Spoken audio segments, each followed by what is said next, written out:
आज छत्तीसगढ़ के लिए और विशेषकर हमारे 10वीं और 12वीं बोर्ड का एग्जाम जिन बेटा बेटियों ने दिया था और जिनका परिणाम आज जारी किए हैं, उनके लिए बड़ा सौभाग्य का विषय है। और ऐसे अवसर पर हम लोगों के बीच उपस्थित हैं हमारे प्रदेश के प्रमुख सचिव श्री सुबोध कुमार सिंह जी, हमारे माध्यमिक शिक्षा मंडल के सदस्य और विधायक श्री मोतीलाल साहू जी, माध्यमिक शिक्षा मंडल के सभी सदस्यगण और माध्यमिक शिक्षा मंडल की अध्यक्ष महोदया श्रीमती रेणु पिल्ले जी, स्कूल शिक्षा विभाग के सचिव श्री कोमल परदेसी जी, विभाग के सभी अधिकारीगण और मीडिया के मित्रगण। आज छत्तीसगढ़ माध्यमिक शिक्षा मंडल के परिणाम जारी कर दिए गए हैं। हाई स्कूल परीक्षा में कुल 3,23,094 परीक्षार्थी परीक्षा में सम्मिलित हुए थे, जिसमें से 1,45,141 बालक तथा 1,77,953 बालिकाएं सम्मिलित हुई थीं। मुझे खुशी है कि बालिकाओं की संख्या का अधिक होना उनके शिक्षा के प्रति सजगता को दर्शाता है।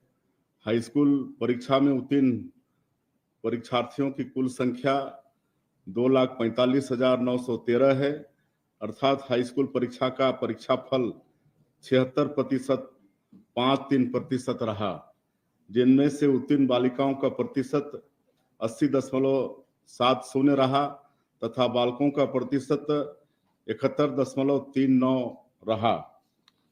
उसी तरह से हायर सेकेंडरी परीक्षा में 2,38,626 परीक्षार्थी परीक्षा में सम्मिलित हुए, जिसमें से 1,01,184 बालक तथा 1,37,442 बालिकाएं सम्मिलित हुई। मुझे खुशी है कि बालिकाओं की संख्या का अधिक होना उनके शिक्षा के प्रति सजगता को दर्शाता है। हायर सेकेंडरी परीक्षा में उत्तीर्ण परीक्षार्थियों की कुल संख्या 1,94,906 है, अर्थात हायर सेकेंडरी परीक्षा का परीक्षाफल 81.87% रहा, जिनमें से उत्तीर्ण बालिकाओं का प्रतिशत 84.67 रहा तथा बालकों का प्रतिशत 78.07 रहा। और मैं इस अवसर पर माध्यमिक शिक्षा मंडल रायपुर द्वारा जो वर्ष 2024-25 के हाई स्कूल और हायर सेकेंडरी दोनों ही परीक्षाओं का परिणाम एक साथ आज घोषित किए हैं, मैं समस्त 10वीं और 12वीं के बेटा बेटियों को जिन्होंने सफलता हासिल की है, उनको बहुत बहुत बधाई और शुभकामना देता हूं। सर्वप्रथम समस्त सफल विद्यार्थियों और प्राणी सूची में स्थान प्राप्त करने वाले विद्यार्थियों को मेरी ओर से बहुत बहुत शुभकामनाएं। मुझे बहुत ही प्रसन्नता है कि आप अपनी मेहनत और लगन से अपने लक्ष्य को हासिल करने के प्रथम पायदान में सफल हुए हैं। दूरस्थ अंचल के विद्यार्थियों ने भी प्रावीण्य सूची में स्थान प्राप्त किया है। यह उनकी शिक्षा के प्रति लगन एवं उनकी महत्वाकांक्षा को दर्शाता है। वे सभी बधाई के पात्र हैं। समस्त विद्यार्थियों की सफलता में उनके शिक्षकों व पालकों का भी विशेष योगदान रहता है।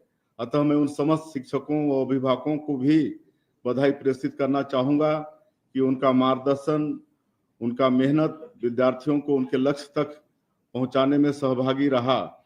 मैं आशा करता हूं कि वे सदैव इसी प्रकार अपने मार्गदर्शन और मेहनत से विद्यार्थियों को एक नए आयाम स्थापित करने में अहम भूमिका निभाएंगे। इसके अतिरिक्त उनका आत्मविश्वास और संबल बनाने में उचित परामर्श भी प्रदान करेंगे। ऐसे छात्र जो किसी कारणवश असफल रहे हैं, निरंतर प्रयास और इच्छा शक्ति से वे अवश्य ही आगे बढ़ेंगे। उनको निराश होने की आवश्यकता नहीं है। उनके शिक्षक, उनके पालक सदैव उनके साथ रहेंगे और उन्हें सफल होने हेतु आवश्यक मार्गदर्शन भी प्रदान करते रहेंगे। ये मेरा विश्वास है कि हमारा राज्य आप सभी के माध्यम से अच्छी शिक्षण एवं परीक्षा प्रणाली से अवश्य ही उन्नत एवं समृद्धशाली होगा और हमारे विद्यार्थी छत्तीसगढ़ राज्य का नाम रोशन करेंगे। अंत में शिक्षण मूल्यांकन और परीक्षा परिणाम जारी करने की प्रक्रिया से जुड़े सभी अधिकारियों कर्मचारियों को समय सीमा में परीक्षा परिणाम घोषित करने के लिए फिर से एक बार मैं बहुत बहुत बधाई देता हूं और अंत में सभी विद्यार्थियों के उज्जवल भविष्य की मैं कामना करता हूं। जय हिंद, जय छत्तीसगढ़।